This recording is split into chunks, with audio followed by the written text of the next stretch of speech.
अस्सलामुअलैकुम वरहमतुल्लाहि वबरकातुहू। जनाब बाबू भाई सोपारीवाला गर्ल्स प्राइमरी स्कूल, कक्षा 5, विषय हिंदी, विषयांक पुनरावर्तन। पुनरावर्तन में हम हमारी पाठ्य पुस्तक में जो पुनरावर्तन है वह पुनरावर्तन करेंगे, यानी कि हमारी इकाई 9, 10, 11 उसके बाद जो पुनरावर्तन 3 पाठ्य पुस्तक में है आज हम वह देखेंगे। पुनरावर्तन 3। प्रश्न 1, नीचे दिए गए चित्र के आधार पर 5 वाक्य लिखिए। यानी कि अभी आपके मोबाइल स्क्रीन पर हमारी पाठ्य पुस्तक का एक चित्र दिखाया गया है जो आपकी पाठ्य पुस्तक में है।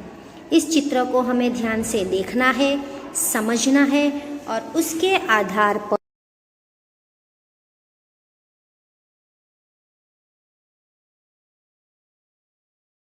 इस चित्र में एक पेड़ है। पेड़ के पास एक लड़का बैठा हुआ है जिसके हाथ में एक गेंद है। पीछे कुछ घर, पेड़, नदी, घास आदि दिख रहे हैं और लड़के का हाथ दिख रहा है। ऐसा लग रहा है जैसे कि वह किसी को बुला रहा है। तो चलिए अब हम इस चित्र के आधार पर कुछ वाक्य लिखते हैं। लिखने से पहले आपको एक बात बता दूं कि आपको यह पुनरावर्तन 3 भी सुंदर स्वच्छ अक्षरों में जोड़ने का ध्यान रखते हुए अपनी हिंदी की कॉपी में लिखना है। तो चलिए अब हम लिखने की शुरुआत करते हैं। देखिए उत्तर, यहाँ पे आप देखिए चित्र में एक पेड़ है, पूर्ण विराम। आपने देखा ना, एक पेड़ है, पेड़ के पास लड़का बैठा हुआ है। पेड़ के नीचे तने से पास एक लड़का बैठा है, पूर्ण विराम। लड़के के हाथ में गेंद है जो हमने अभी चित्र में भी देखी। लड़का खुश है, वह दूसरे लड़के को बुला रहा है। हमने चित्र में देखा कि लड़के का हाथ हमें दिख रहा है कि जैसे वह किसी को बुला रहा है। नज़दीक में फूलों के पौधे हैं, खुला मैदान भी है, दूर दूर थोड़े मकान भी दिखाई दे रहे हैं। तो यह 4-5 वाक्य आपको सुंदर स्वच्छ अक्षर में जोड़ने का ध्यान रखते हुए हिंदी की कॉपी में लिखना है। अब हम आगे बढ़ते हैं। प्रश्न 2। प्रश्न 3, नीचे दिए गए शब्दों में से संज्ञा, विशेषण और क्रियापद ढूंढकर तालिका में लिखिए और वाक्य प्रयोग कीजिए।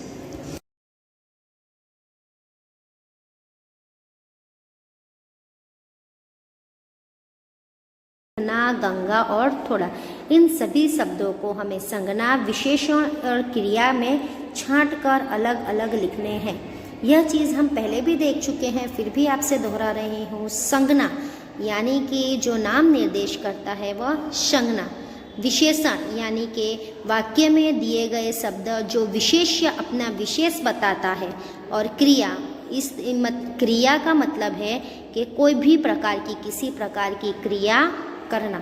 सबसे पहले है संज्ञा जो एक नाम दर्शाता है, इसलिए वो क्या आएगा, संज्ञा में। हिमालय वो भी संज्ञा में आएगा। चलना यानी चलकर जाना जो हमें एक क्रिया दर्शाता है, इसलिए वो क्रिया में आएगा। छोटा यानी छोटा, बड़ा, इसी तरह छोटा एक विशेषण, एक विशेष चीज़ दर्शाता है जिसकी वजह से वह विशेषण में आएगा। खेलना यानी एक क्रिया बता रहा है, इसलिए वह क्रिया में आएगा। सफ़ेद यानी एक चीज़ विशेष बता, कलर हमें रंग का विशेष बताता है कि विशेष यानी एक कलर यानी सफ़ेद, वह विशेषण में आएगा। लिखना यानी क्रिया। गंगा एक नाम दर्शाता है, इसलिए वह संज्ञा में आएगा। और थोड़ा, जो थोड़ा हो, ज़्यादा हो, कम हो, इसलिए थोड़ा भी एक विशेष चीज़ दर्शाता है, इसलिए वह भी विशेषण में आएगा। तो चलिए इन 9 शब्दों को हम वाक्य में लिखते हैं। वाक्य, आपको यह वाक्य भी सुंदर स्वच्छ अक्षर में जोड़ने का ध्यान रखते हुए अपनी हिंदी की कॉपी में लिखना है। वाक्य नंबर 1, नर्मदा गुजरात की बड़ी नदी है। नंबर 2, हिमालय, हिमालय शब्द से हमें वाक्य मिलता है, हिमालय हमारा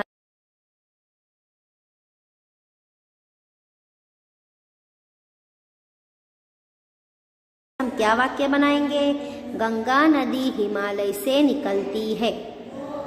नंबर 4 में हमारे पास शब्द है छोटा, उस पे से हम वाक्य बनाएंगे तनीश छोटा लड़का है।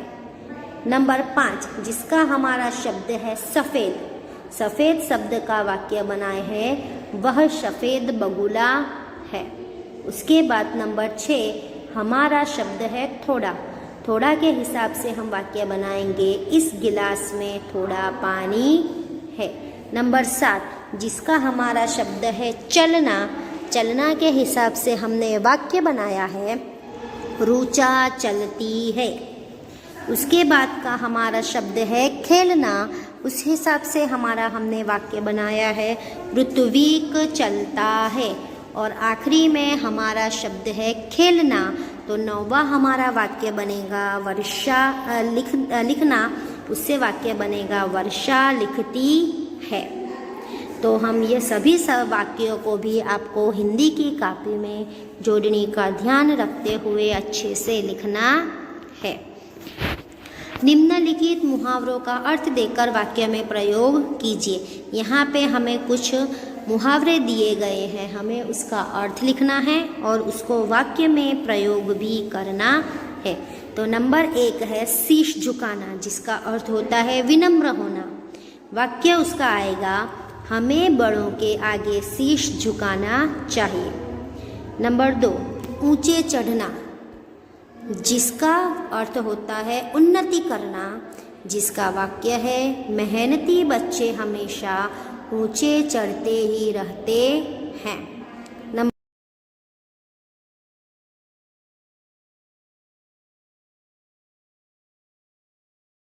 क्या है सभी धर्म नेक रास्ते पर चलने के लिए कहते हैं। नंबर 4 मुंह में पानी आना, जिसका अर्थ है खाने की इच्छा होना और वाक्य है अंगूर देखकर लोमड़ी के मुंह में पानी आया। यह सभी शब्दों के मुहावरों के हमने अर्थ देखे और वाक्य लिखे। इसके अलावा अगर आपको कोई और वाक्य आता है या आप अपने हिसाब से दूसरा वाक्य बना सकते हैं तो वह भी आप लिख सकते हैं। यह मुहावरे और उसके वाक्य प्रयोग भी आपको हिंदी की कॉपी में सुंदर स्वच्छ अक्षरों में जोड़ने का ध्यान रखते हुए लिखना है। धन्यवाद। इसके आगे का हमारा अधूरा पुनरावर्तन हम इसके बाद के तास में देखेंगे। आशा करती हूँ कि हमने जितना भी देखा वह आपको अच्छे से समझ में आ गया होगा। धन्यवाद।